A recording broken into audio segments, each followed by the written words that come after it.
Nigeria's President Bola Tinubu has met with the newly appointed security chiefs. State House correspondent Adesua Omoran reports that the president tasked the security chiefs to collaborate and secure the country.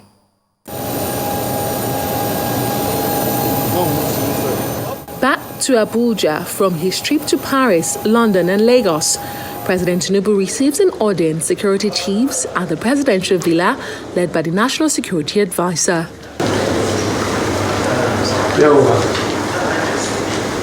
It is the president's first interaction with the newly appointed heads of security agencies, as their appointments were announced on the eve of his trip to Paris on June 19. After the closed-door meeting, which lasted about an hour, it came to light that the president charged the security chiefs to collaborate to address security challenges. Gave us the assurance that he is with us 100%. He told us that we must work as a team and there is a work to be done. He will expect us to deliver, and we are grateful for the opportunity. That's why we are here. From the north to the south of the country, the administration faces the daunting task of securing lives and property, a task the security chiefs acknowledge. We believe that the choice he made is the right one, the correct one, and we know what he wants for this country. We are going to work tirelessly to ensure that we accomplish that objective of securing our country, establishing peace, stability, and let's get our lives back. And you can see already things are improving in our country. If you see the record of crimes and activities of the criminals, it's going down. It will continue to go down. We will secure this place. Nigerians have seen the quality of people that are given opportunity. They are probably some of the best we have, and they are not going to fail you. Prior to the security meeting, President Bola Tinubu also met with former Zamfara State Governor Sani Yerima. It came to light that they discussed the possibility of deploying dialogue to arrest the issue of banditry in the northern part of the country, drawing inspiration from the approach deployed by late President Umar Musa Yar'Adua with militants in the Niger Delta region. The best way to go about these bandits, handling the issue of bandits, should be introduction of dialogue first. But as I said, if that fails, then the government will go all out to eliminate them. Why I say we should start discussing with them is to avoid the collateral damages that may come up if intensive and extensive military operations are directed. If you send an aircraft now to where you identify the bandits, it's not only the bandits that will be affected. And if you recall, Mr. President Umar Musa Yar'Adua had similar interaction with the militants in Niger Delta, and it was successful. In addition, the president had a meeting with a delegation from the Shell Petroleum Development Company, led by the Global Upstream Director. In a statement released by Special Advisor on Communications, the president assured the investors of policy consistency and emphasized Nigeria's readiness for business. He also welcomed additional investments in the country's oil and gas sector, recognizing their significance in fulfilling government's obligations. The statement reportedly says the SPDC delegation praised the administration's efforts and expressed confidence that the bold steps taken by the government would enhance Nigeria's appeal as an attractive investment destination. From the presidential villa, Adesua Omoran, Arise News. A number of things to talk about this morning, Rufai. I mean, yeah, there's a lot to talk about. President Bola Tinubu is meeting service chiefs, and by the way, I think it's 30 days already for him in the helms of affairs, and there's going to be a lot of review as regards to things he has done. I'll talk a little bit about that. But he's met service chiefs already, and they've all indicated interest, in doing well for the country. The NSC did speak about that. It spoke about, what they will be doing and ensuring, collaboration of efforts and things like that. But these meetings, they arrived, they're okay. But for me, I'm more concerned about the outcomes. What are the outcomes I'm looking at? Can we reduce the number of deaths in Nigeria due to banditry and insecurity? Prior to this time, the number quite very high. In fact, in the last 10 years, the number goes up to over 50,000 or even more. Can we reduce those numbers drastically? Secondly, can we restore investor confidence to the hitherto places where we don't have investor confidence? And most of these parts are in the north, where farmers can hardly go. We all remember the case of Zabamari, where about 100 farmers were killed. And goodness me, the last presidential spokesperson did say something very funny. He said because they didn't take permission before they went to their farms, and that's why they were killed. So should we have a country where farmers have to take permission to farm to be able to feed the nation? The outcomes for me will be increased agricultural outputs in those areas. In areas around the Benue, where hitherto used to be the food basket of the nation, but now have reduced agricultural outputs. And you see, when you start to make giant strides against insecurity, it will show. The media are partners in progress. They are not your enemies. And the security forces must understand that. Because of this antagonistic attitude towards the media, no. If we have improved development, it will show. Prior to this time, before Amotekun came into Ondo, we had a lot of skirmishes. But once Amotekun came, we considerably saw a reduction in the number. So, you see, all of these meetings are good. But the outcome will be based on the empirical proof on the reduction of these incidents. And if these incidents do reduce, life will be able to return to normalcy. Some successes have been made, but also we've also lost many grounds. We can't deceive ourselves.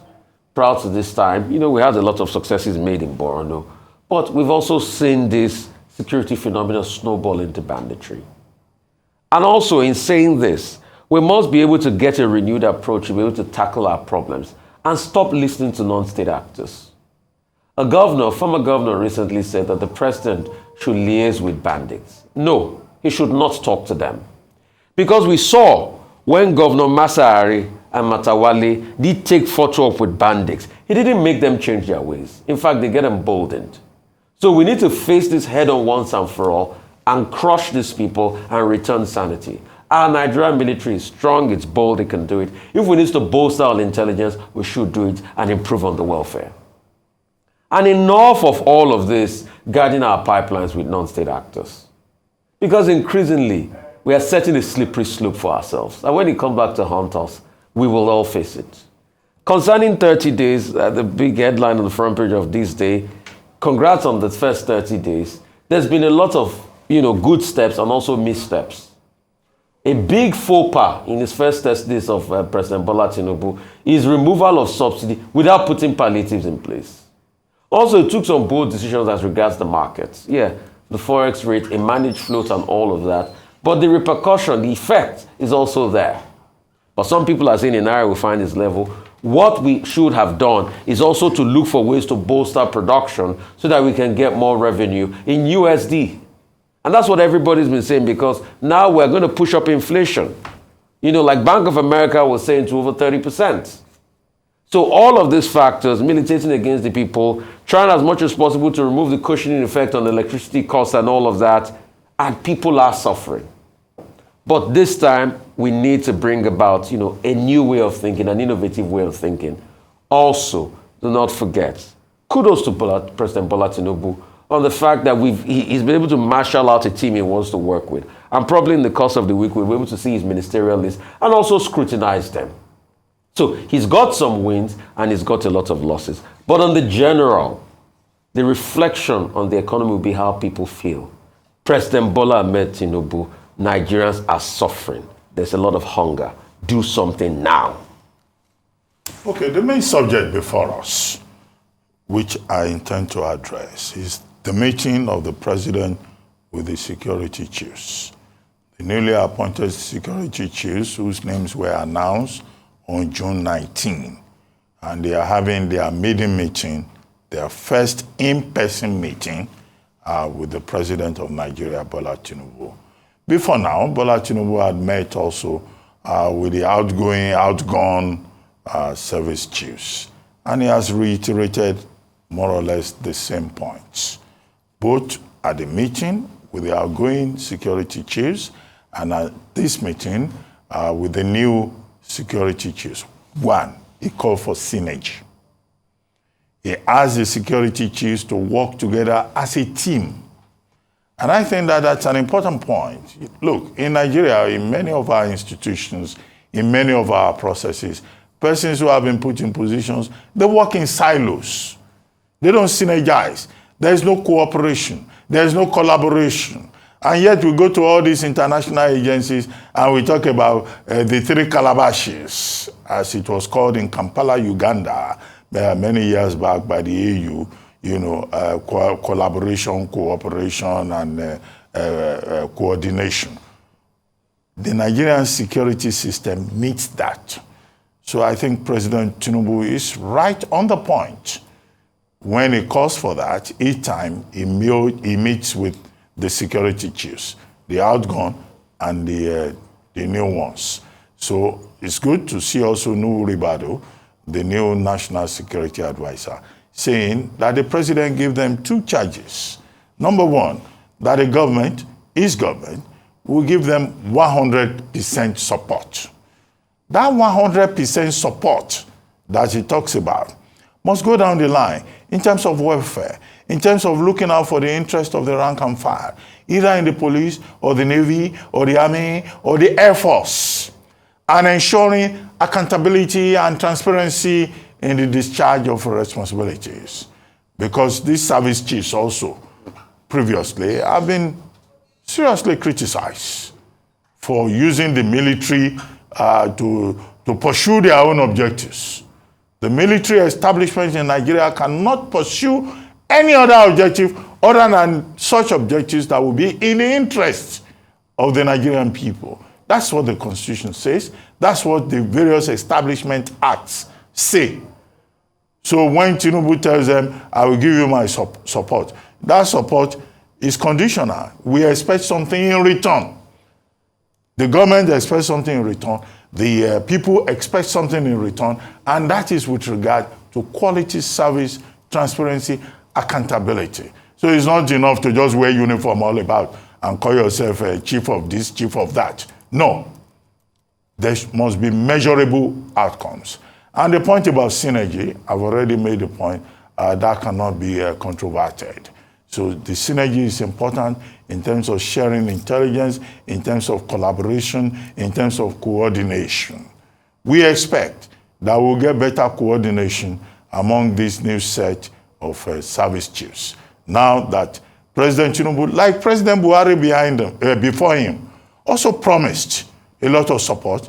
And in fairness to President Buhari, he provided considerable support, particularly to the police and also to the military. But the question always is about transparency and accountability. So it's not enough to be a chief, go about and run a command. No, that's not enough. We Nigerians will be watching. So that's with regard to the key issues that came out of that. The second issue will be with regard to setting agenda for the service chiefs. When General Lucky Rabo was being pulled out as the Chief of Defense Staff, General Lucky Rabo made the point that he has laid a foundation with regard to professionalism, capability, and he has built a foundation, he said, I'm quoting him, not out of context, I'm quoting him correctly, for his successors to build upon. And indeed, these new service chiefs have to build on the foundation, on the efforts made by Lucky Rabo and his men, who now cannot wear uniform. We will now be wearing maybe jalabia as I'm speaking here, or he's in a shirt and trouser. But we have congratulated him on what turned out to be a very brilliant career. Now, these new people must be reminded, I hope they know, that there is still insurgency in the Northeast. There is banditry in the Northwest. There is kidnapping in other parts of the country. There is, violence, militancy in the South. These are the issues. There is a challenge in the Southeast of threat of secession. Sit at home on Mondays. All these have security implications that these service chiefs, from the Chief of Defense Staff to the Inspector General of Police have to deal with. And the agenda, simply the expectation by the president and by the rest of us who are major stakeholders in this particular matter, enterprise called Nigeria, is that these service chiefs will be able to make a difference. They don't have time to waste. They don't have time to stop. They don't have time to dilly-dally about their assignment. The constitutional responsibility of the military, the police, is to secure this place and make Nigeria a better place for all of us. We look forward to what they will be able to do. It's good that the president has met with them. He has given them his charge. They must live up to expectation. If they do not, we will be here to call them to order. We will be here to call them out. We will be here to criticize them. And there's nothing anybody can do about that. The responsibility of the media is guaranteed under Section 39 of the Nigerian Constitution. Oh, absolutely. It's a new tenure, and obviously there are high expectations for the newly appointed service chiefs. In fact, to a number of people, we would say that they are no longer new, because what we had expected from day one was for them to pull up their boots and get to work. One of the main campaign promises or key campaign promises of President Bola Tinubu was security, and to improve the security architecture of Nigeria, to safeguard the borders, territory of the Federal Republic of Nigeria. Hence, perhaps why one of his first appointments and his first direction was on security. He had his first meeting with the new security chiefs, as has been mentioned, led by the National Security Advisor, Malam Nuhu Ribadu. And it was a closed-door meeting, so the details of what was actually discussed in that meeting is not known. However, what we can speak on is what the NSA had come out to speak to the press about with regards to the key takeouts from that meeting. And yes, it has already been said, it has already been talked about in terms of the importance of working in synergy, talks about the importance of being supported by the government. And in speaking to some former generals, they had alluded to the fact that these were key areas that ought to be emphasized again and again. Little wonder why the president would emphasize this again and again. In the course of the show, we're going to be having a former spokesperson of the Nigerian Air Force speak to us and really detail, especially with regards to setting an agenda for the military. But in terms of strengthening this institution, I'll just speak to one point, and it's with regards to the police. Oftentimes in Nigeria, as has been said before, our security is militarized. It's especially internal security. And this ought not to be the case. What has been talked about again and again, and perhaps also by the Acting Inspector General of Police, is the push for state policing to ensure the internal security of Nigeria so that Nigerians can walk on the streets and feel safe. We hear of petty crime or perhaps crime on our streets, and this has an effect, or the economy or the state of the economy has an effect on crime rate. Hence, if we're talking about inflationary pressures, we must also make an arrangement for what could potentially be an effect on the security of lives and property in Nigeria, because people would tend to become desperate. And so they have that work cut out for them. Hopefully, they won't have more security issues to tackle internally and just have to deal with what they've been able to inherit. But again, as we've mentioned, hopes are high. We're looking forward to them transforming security in Nigeria, and we do believe it's possible if, number one, given the full support by the president, and number two, working together in unity, as has been emphasized.